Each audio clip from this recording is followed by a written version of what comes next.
jumatal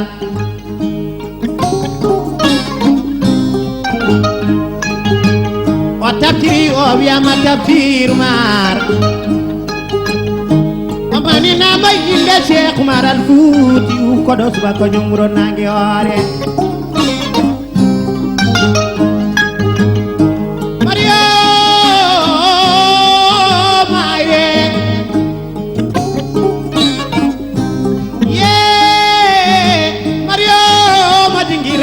Marioma Banjagara Marioma Banjalla Marioma Madina Marioma Waytela Marioma Sansali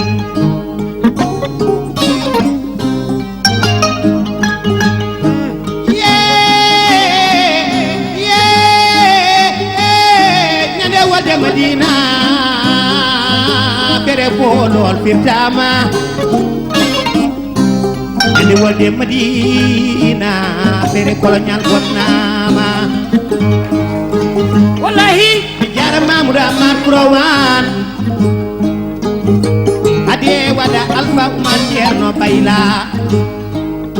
addo Aliou Njarabi boto tawako jara ma jambarebe yaduno be Cheikh Oumar kay nimsita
jamnati e Fouta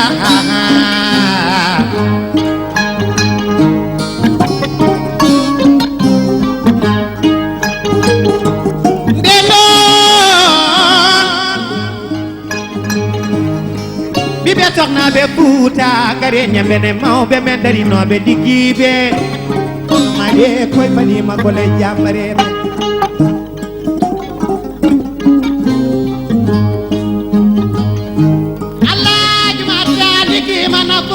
Afrique yejita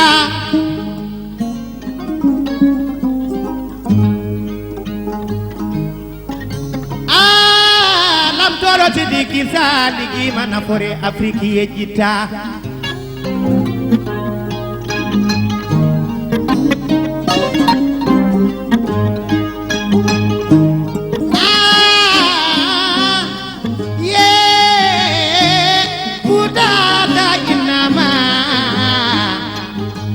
ndeysaan ji jam lalay berdam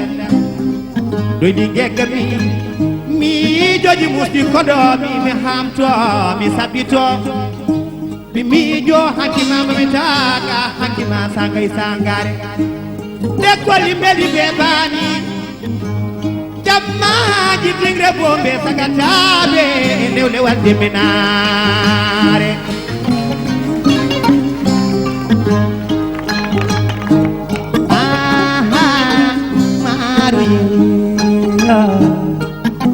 patade may te maru wo maru tara yo patade may te maru tara jamana ni janga maru tara maru ya waliyal waliyabe maru tara maru ye maru tara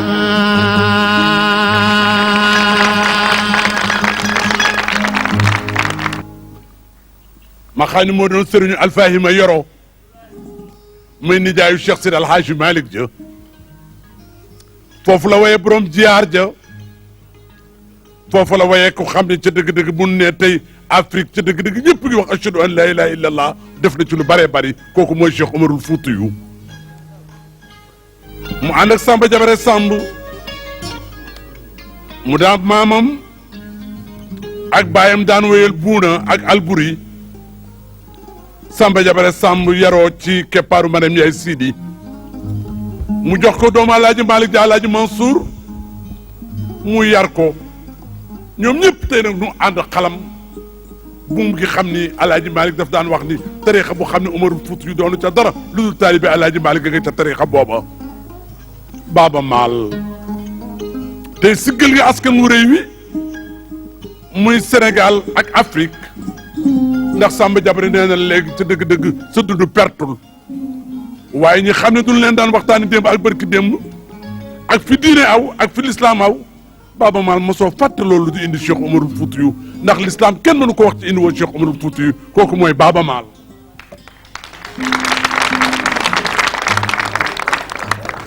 Cheikh Tidiane yaakaar naa ni Mbasu Ñang kuy Mbasu Ñang nag en 1974 Mbasu Ñang ak Baaba Maal ci la ñu intégré troupe bu mag bi Leslie Fouta ci la xamante nag ak Samba Thiam mi nekkoon fii ci rajo bi yàlla ko yàlla yërëm mu daal di xàmmee Baaba Maal xam ni kii ca dëgg-dëgg mu xàmmee Baaba Maal xam ni kii avenir u Sénégal la ak avenir u Afrique la Baaba Maal masul denc di ànd ak Mbasu moomu nag la ñu bëgg woo waxtaan ak moom maag Cheikh Tidiane ànd Mbasu Ñang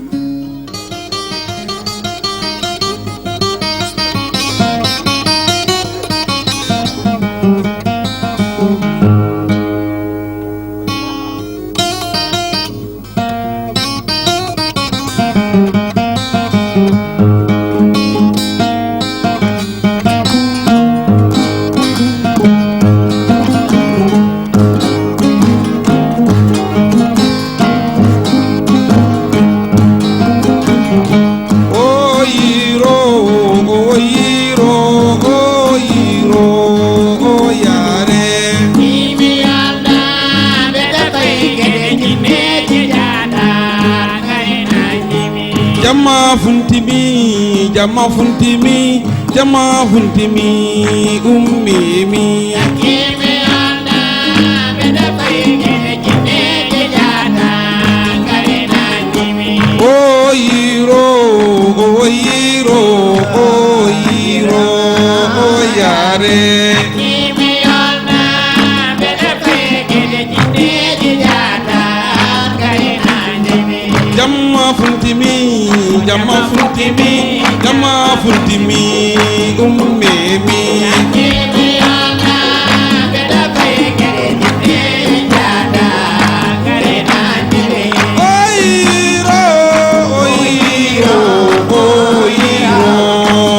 yare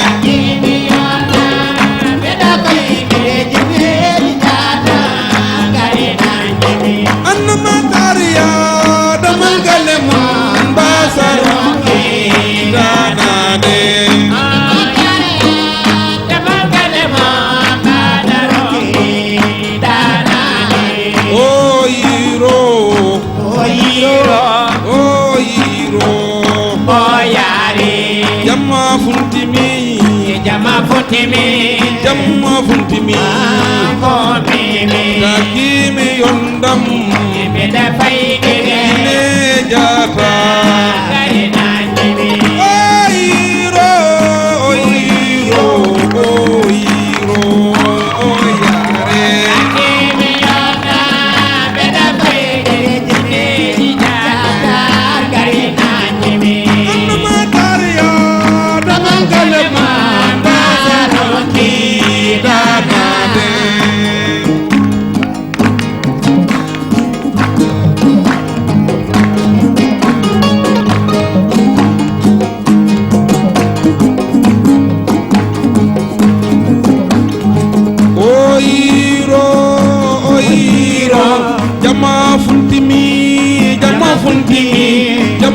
funtimi jama funtimi jama funtimi ummimi Kimi yona beda pegede jine jana kare nanjime o yiro ardo o yiro oyare o yiro yiro o gele kira mata o tengele udo keke o yiro oyare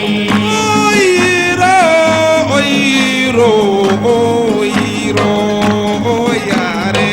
kimi yona beda fay gede jigéen jaata bida nanjimi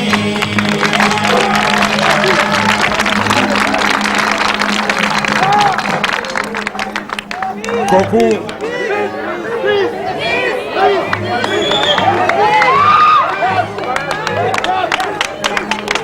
si ànd ak moom en 111 Podor boobu temps maa ngi def 4e CG bi ñuy def 3e man ak Mansour Seck ñu ñëw ci troupe départementale bu Podor représenté région du fleuve am médaille d'or bi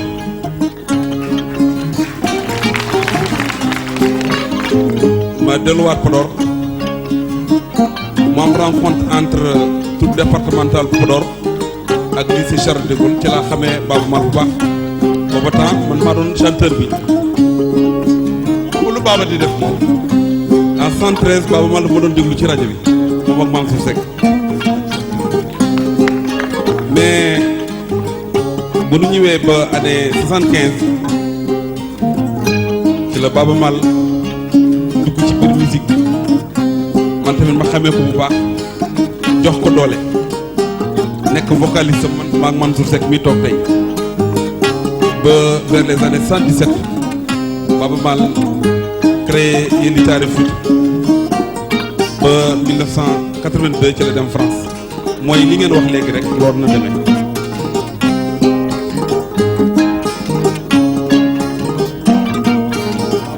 lu ci morceau bi ci tegu Cheikh Tidiane ɗum noon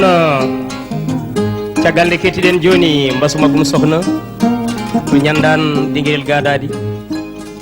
joni noon Elage Mal sikki ala paaɗen kay morceau Mamadou Moussa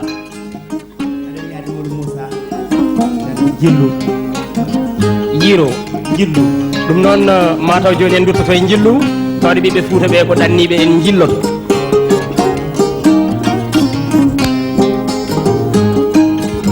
kadi yillami kiɗo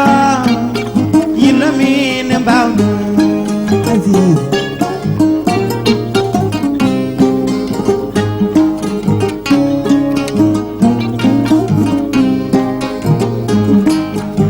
taw ndungu so rumi dabbune jam koye weeti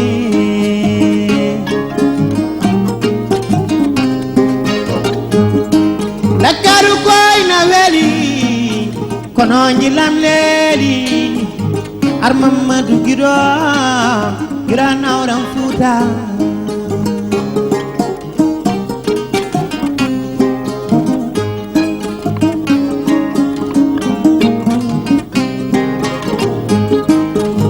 kadi yillami Guido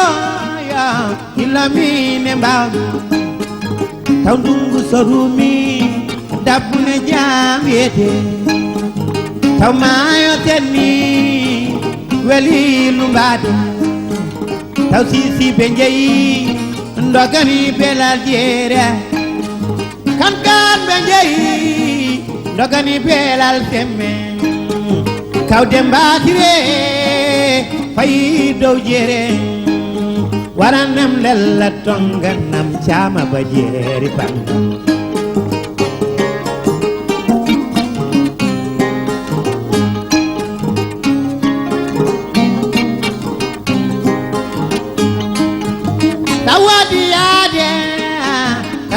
toyaade mbaɗa salmina nenam mbeɗa salmina baba mbeɗa salmina gogoyo mbaɗa salmina kawam mbaɗa salmina miñam men mbeɗa salmina badam men mbeɗa salmina feddam dow mbeɗa salmina feddam mbeɗa salmina feddam les mbeɗa salmina feddam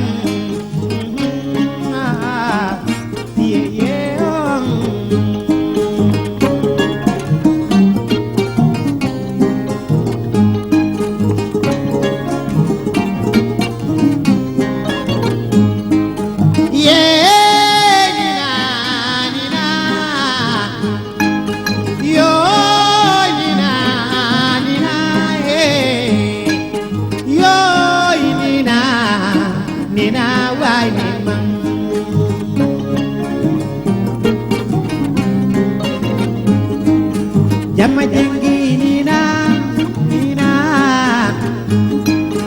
wada ñaari nina o nina ndogu foyni nina sayide sare duniya nina ada ñama ada mijo nina ada leli ada mijo nina hajika afellani taw non ko gilli waynima ina tindi toyra wuro jagu bay bulunde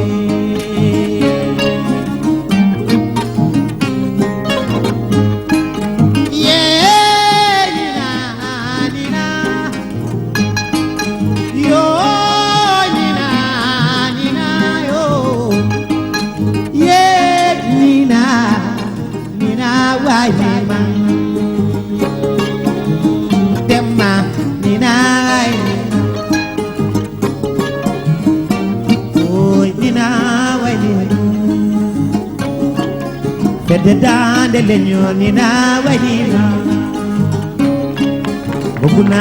se yembal nina wayni buguna se yembal wayni dande leño na jara ayo mi dañi on dañi mi dañi en dañi mi dañi on dañi en dañi ha feddam dande leñol mi dañi woyo nele dande leñol mi dañi mbogu nas mo yembal ha mi dañi mbogu nas mo yembal mi dañi yo monda kamu jall jobo mi dañi ya oh oy lela dede mi dañi ya buguna mo yembal mi dañi mi hawlat mo yembal yaay mi dañi yeah.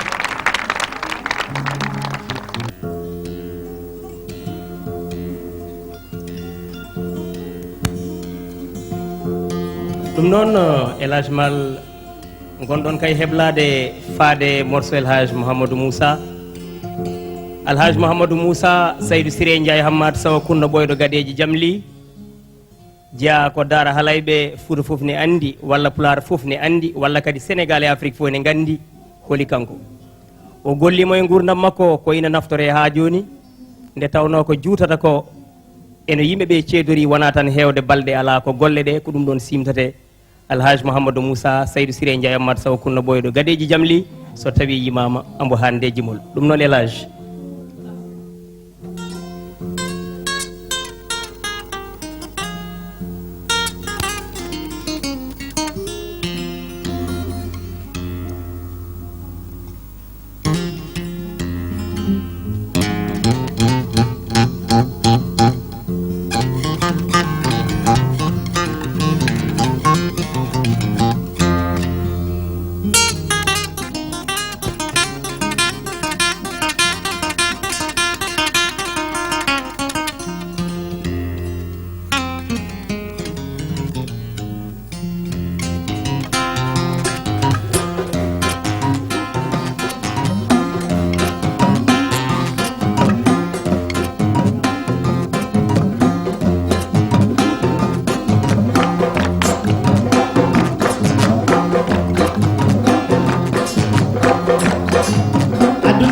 mere dunuya velani ndari duna funti foyni adona ko mere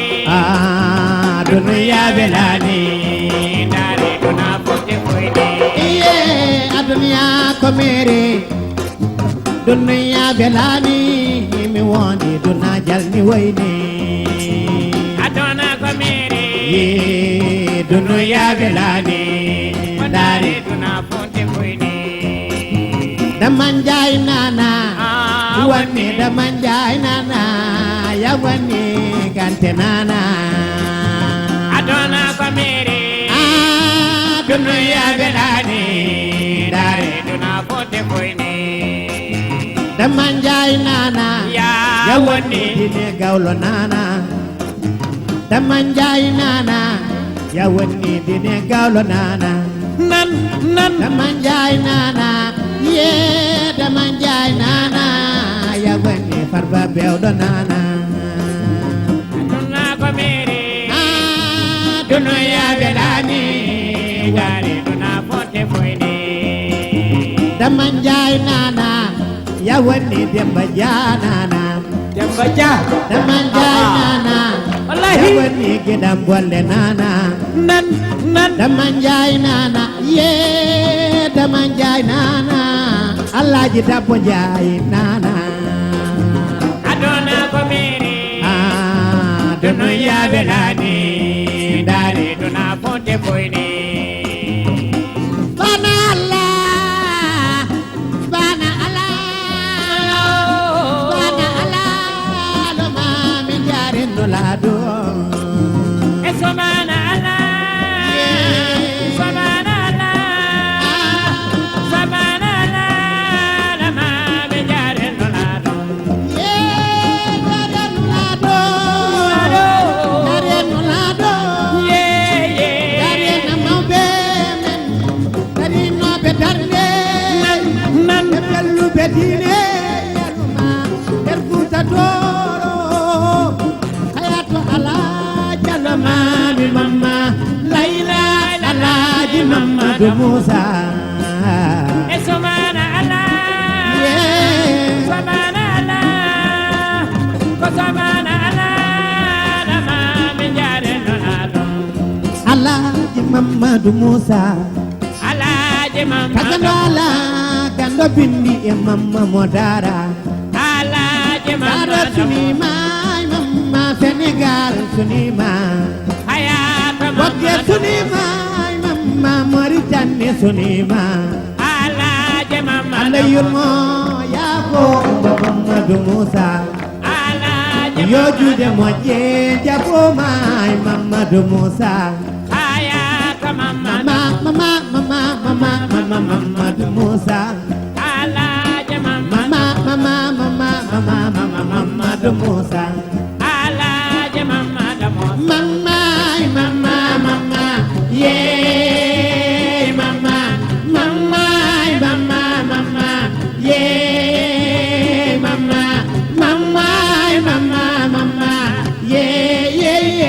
mama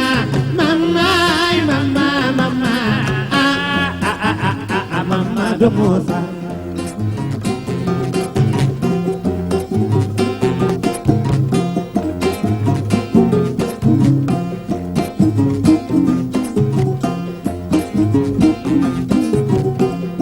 Alhaji Mamadou Moussa hayata dara mama sunima mama Sénégal sunima alaje Bokke mama damo sunima mama Mauritanie sunima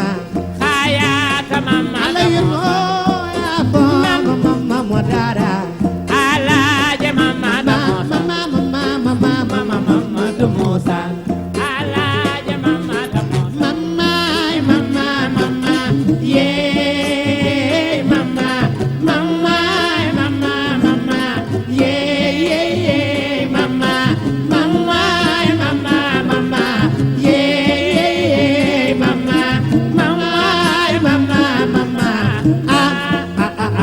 Mamadou Moussa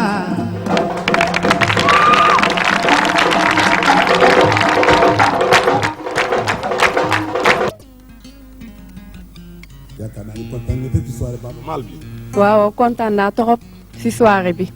aha waaw kontaan naa trop. noo tudd. maa tudd Ndeye Binta Diallo. Ndeye Binta Diallo yow na sama jigéen. maa ngi tudd Amilo Sall. Amina. Amilo Sall. Amina Sall. kontaan nga trop tey. kontaan naa trop kay. ci soirée Baaba Maal. waaw trop kay. xam nga ni le 18 ma nga jëm Daniel Sorano waaw. c'est président de la République Abdou Diouf moo koy présider. noo tudd. man maa ngi tudd Aliou Sall kontaan naa bu mënum wax nga jégal ma. ndeysaan sama jigéen tur wa. Jéena Bokk Yaate laa tudd. loo xam ci soirée bi. neex rek laa ci xam. noo tudd. Mamadou Dieye. Mamadou Dieye loo xam ci soirée tey soirée sénégalaise bi. ba suba du ñu tas. ba suba duñu tas. ah kii nag technicien bu mag la ci rajo bi loo xam ne ci soirée bi tey. El Hadj Mansour lu ñu def lu kontaan bëgg nañu trop te ñu ngi sant gannaaw yàlla ak yonent ak suñu waajur ñu ngi sant direction générale bu RTS bi organisé soirée yu mel nii di dëkkal nit yi seen démb dina fati seen barki démb lee noon El Hadj Mansour Allah jaarama a jaarama eyyi yimɓe mbawata ko yettude caggal jetti Allah e nelaɗo mi jignaɓe min goto foof eyyi min jetta direction générale RTS bawɗo wadde gueɗe baɗe ni henne ina holla leydi ndi hanki mum e heccaaki mum tawni kadi ko waaɓe Baaba Maal en walla nden woɗɓe waaɓe en Demba Dia en Youssou Ndour en Ismaïla Lo en kinne laamen goto fof daro siftiniɓe hanki mumen e heccaaki mumen Allah jaarama jarama Fanta Kante iye baba ñanawma daka bana Baaba Maal ɓe ceeba uya jama sirana alors madame Fall. soirée bi neex na trop. soirée bi neex na trop soirée Baaba Maal. franchement daal soirée bi neex na trop neex nañu trop kontaan nañu bëgg nañu. soirée bi neex na trop. merci soirée bi neex na. loo xam. ah kii nag xam ngeen ko yaakaar naa du ma leen ko présenté que pensez-vous de cette grande soirée. Je suis fière de Baaba Maal, d'autant plus qu'il est un de mes parents tout couleur. Je crois qu'il a fait encore une fois la preuve que c'est un très grand artiste. yaram yëpp a daw.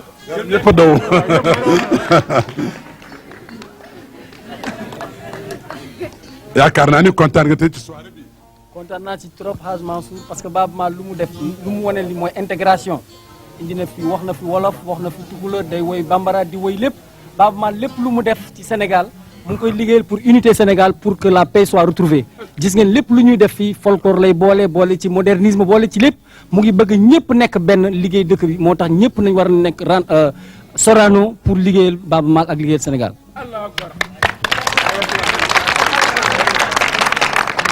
Que pensez-vous, Suzanne, de cette grande soirée de Baaba Maal? Je pense que c'est très bien. Je suis très contente d'être ici et j'espère que ça va aller. Développer. Bien sûr.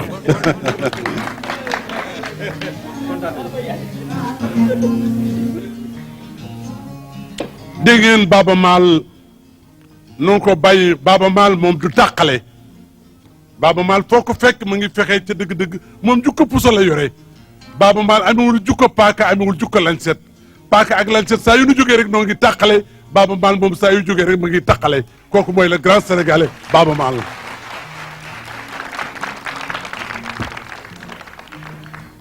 Baaba noo ngi lay déglu.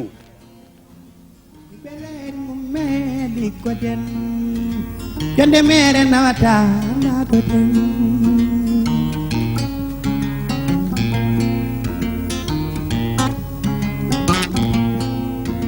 ibelen gum meli goden ya jonde yala na en dado den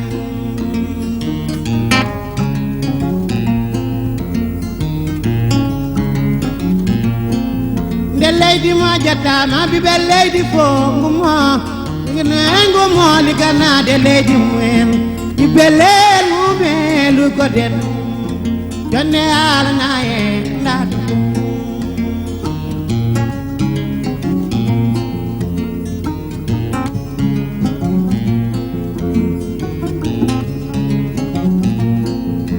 ibeledi afriki biɓe jambareɓe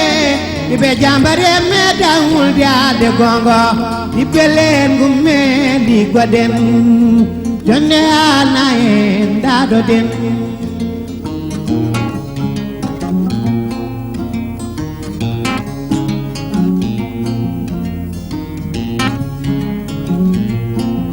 kedemi yalana on ko ñalli leydi men kedemi yalana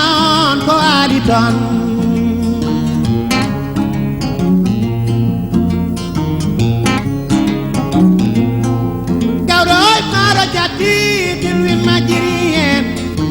ɓe ngoyi sabu hokkere ɓeydima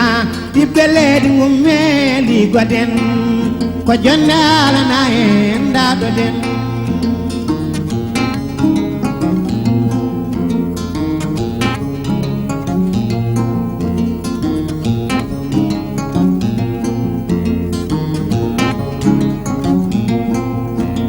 komi joyeti hoɗorde tati wayino kennarani nder leydi men ɓiɓɓe leydi mumeli goden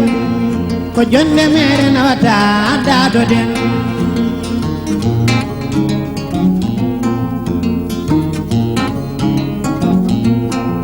kalis komi joyeti safara tati wayino kennarani nder leydi men ɓiɓɓe leydi mumeli goden ko jonde alana en dadoɗen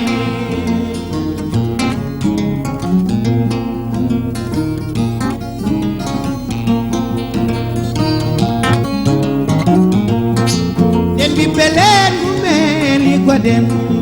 ko jonde alana en dadoɗen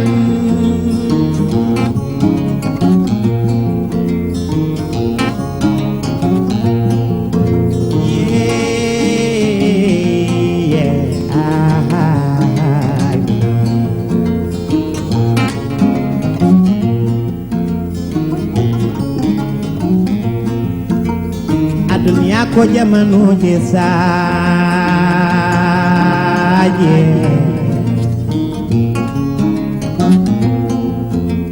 jamanu ma fewne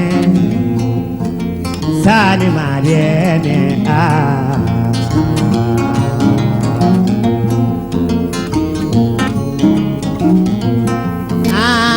dunia ko mayo dam jogda fofa jogda tan den non gari jogen dila men dila lelane nyembene mawbe me dari no be ligibe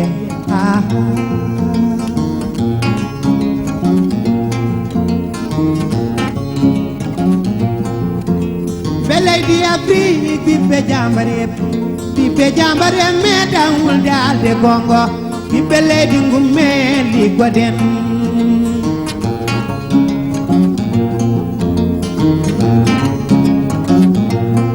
nde leydi mojjatama ɓiɓɓe leydi fo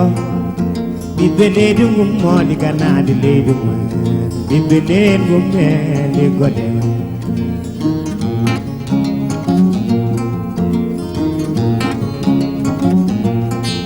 yeɗemi yala noon ko ali leydi men kedemi hala non ko ari do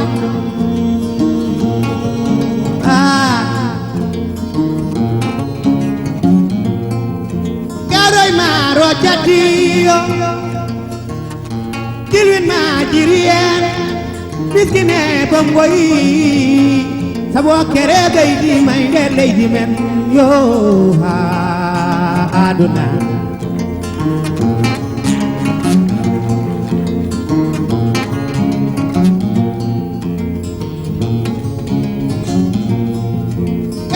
koy videedi hoɗorde tati o safara tati wayino ken arani nder leydi men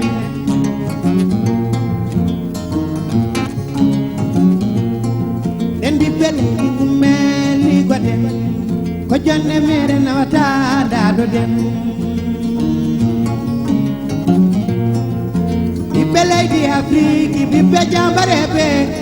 jambare meeɗa hunde alde gongo ɓiɓɓe leydi mumeli goɗen ko jonde alana en daɗoɗen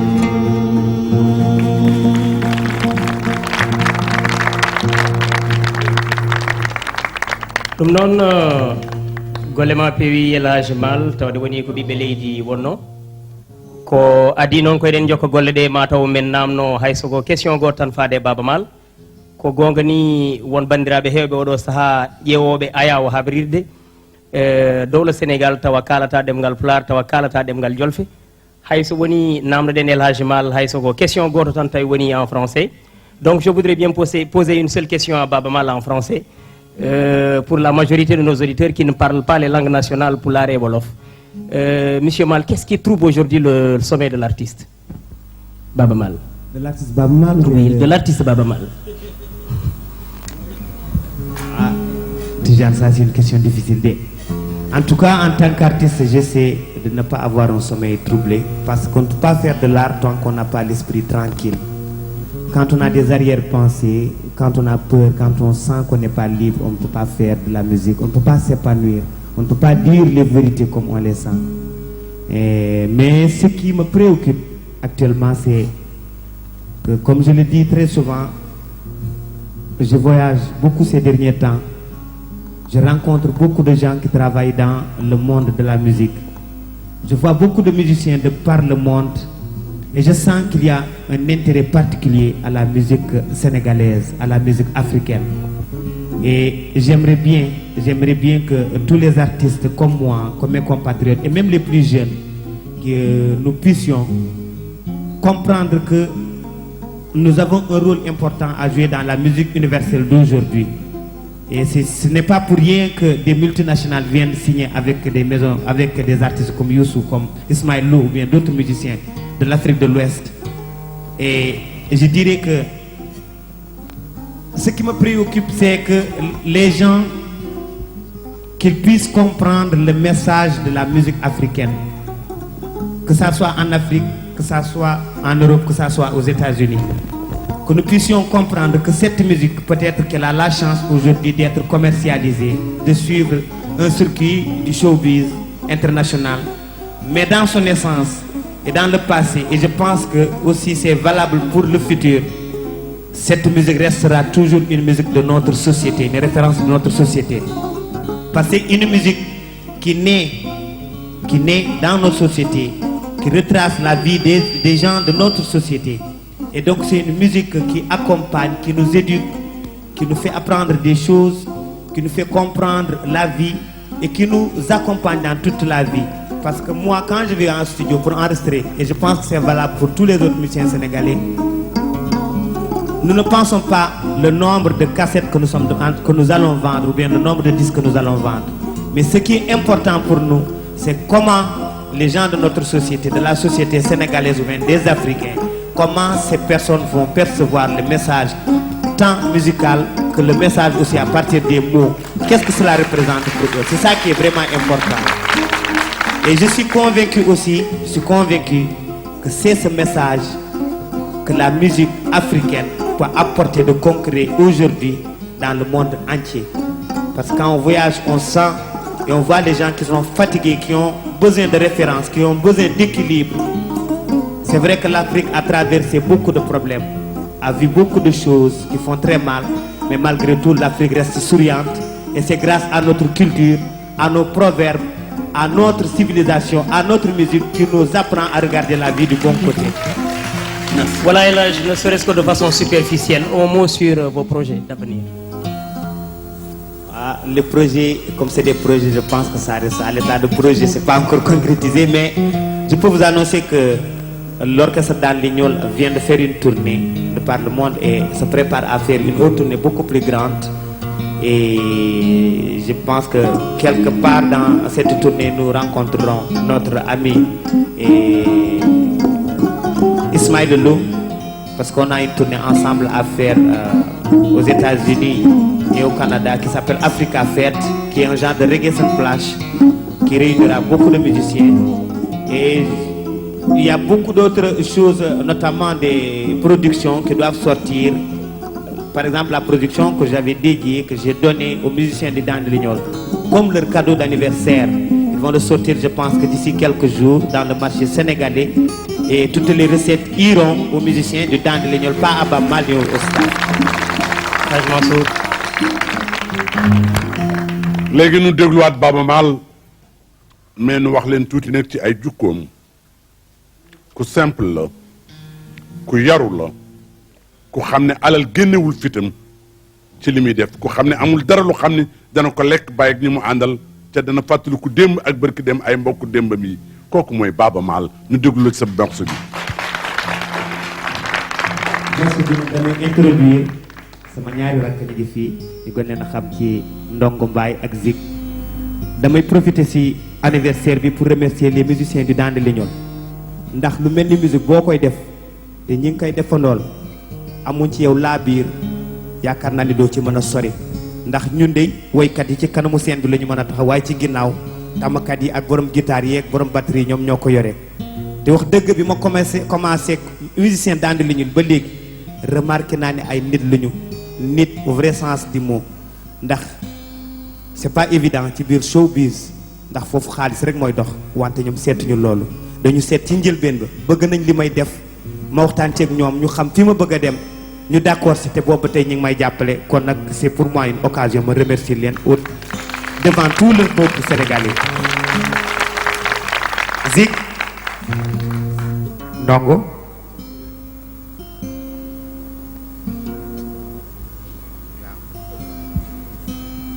dañuy dellu cosaan tuuti nag ngeen baal baax na ci nag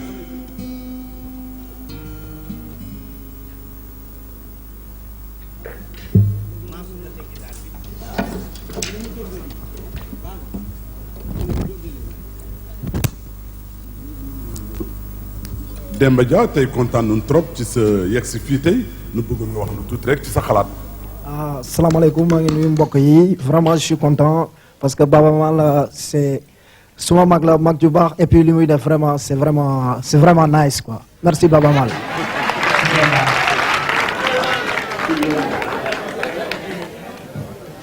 Sidiki Badama Samba noo ngi bëgg dellu cosaan nag ndeysaan Badou Podor la ñu jëm. waaw dañuy dem ba Podor. ba dem ba Podor ndeysaan. parce que bi ma nekkee xale dama naan seetaan foofu ci Podor. ɗum noon eɗen gondi ɗo e association des amis de Baba Maal ko musidɗo holno mbiyeɗa Abou Pam mbiyetemi ɗum noon kay association des amis de Baba Maal jeeɗa oui association des amis de Baba Maal mo yembal ko hen min jeeya holno jiiruɗa soirée vraiment soirée o weeli waɗi fayida futanko fof beltima quoi keltani annene holno mbiyeteɗa musidɗo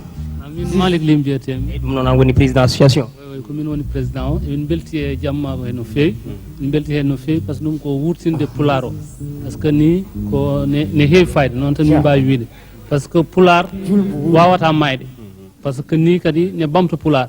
emin jetta moon onon élage e Tijanan e dendagal kala dariɗo ko wayno Amadou Mokhtar Ndongue en onon vraiment jinguere moon emin belti hen no fewi emin ñaago tan yo Allah ya nawnu moon yeeso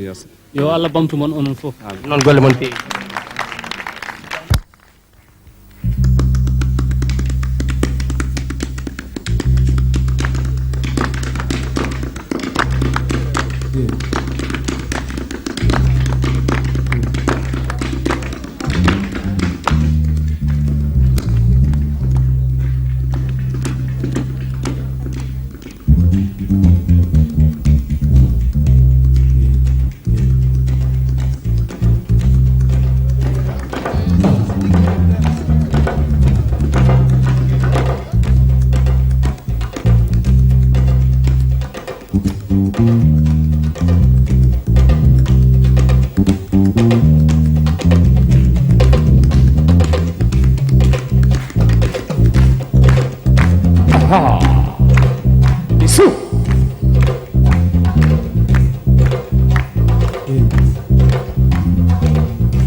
Beda salmina njoolam badejo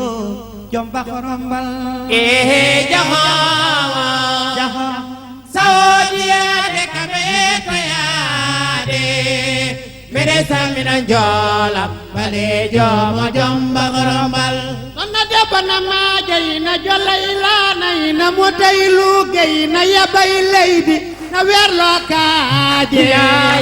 na debba lomto njool bum badejo jomba korombal jahawa Saodiade kame toyade Beda salmina njoolam balejo mo jomba rombal kula sipi kayni ko kayni kula uma koten kokoten mi talaki mi wawa uma de ya pedengati nyamde ko be pulla ko don lekal nokono jahawa jahawa sadia de kameye toyade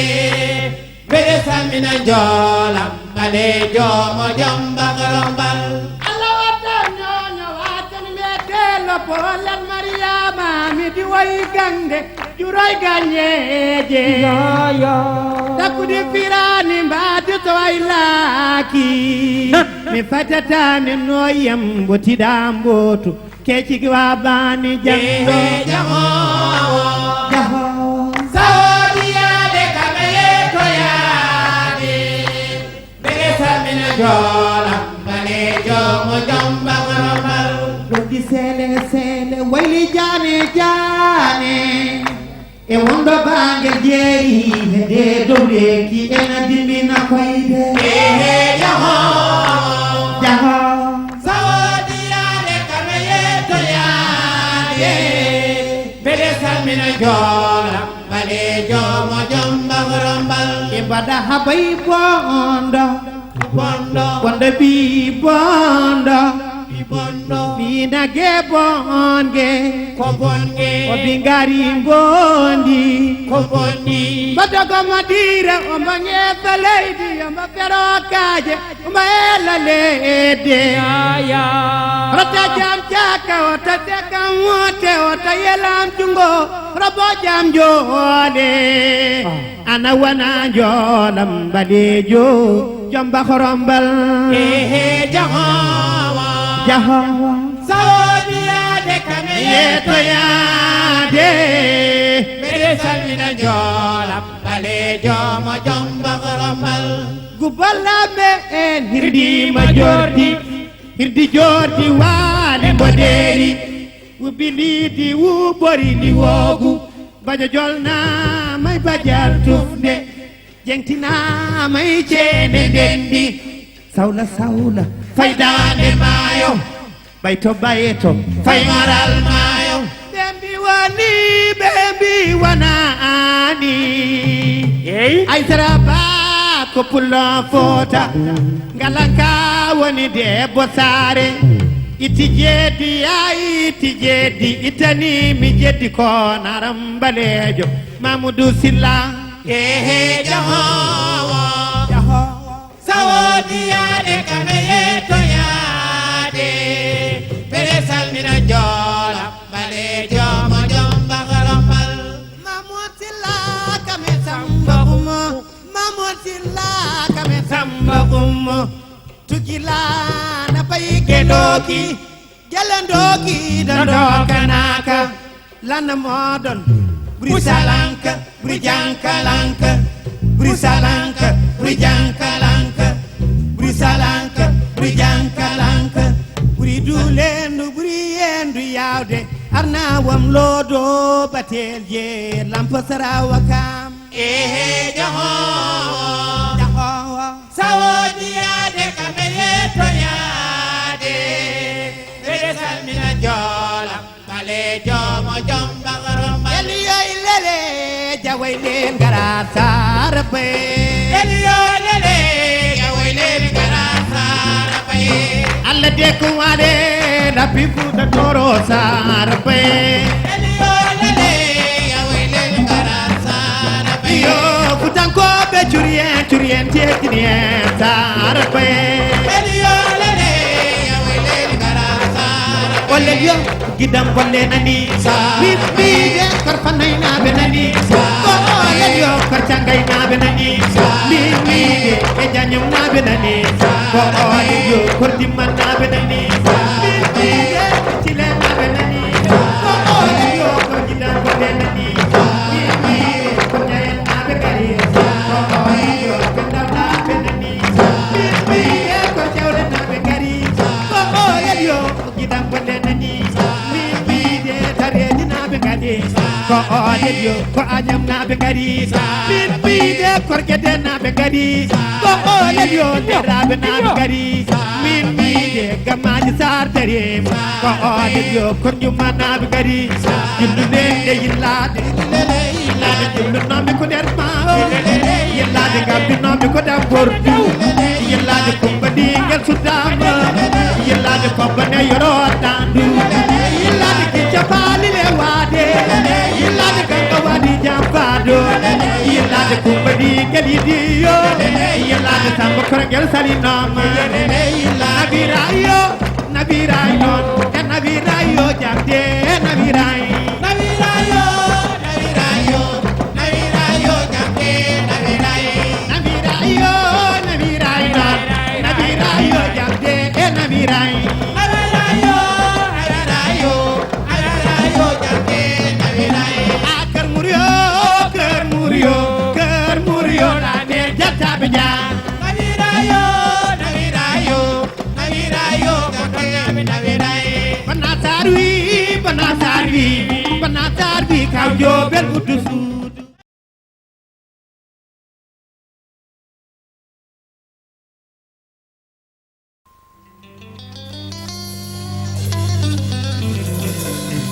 Thank you.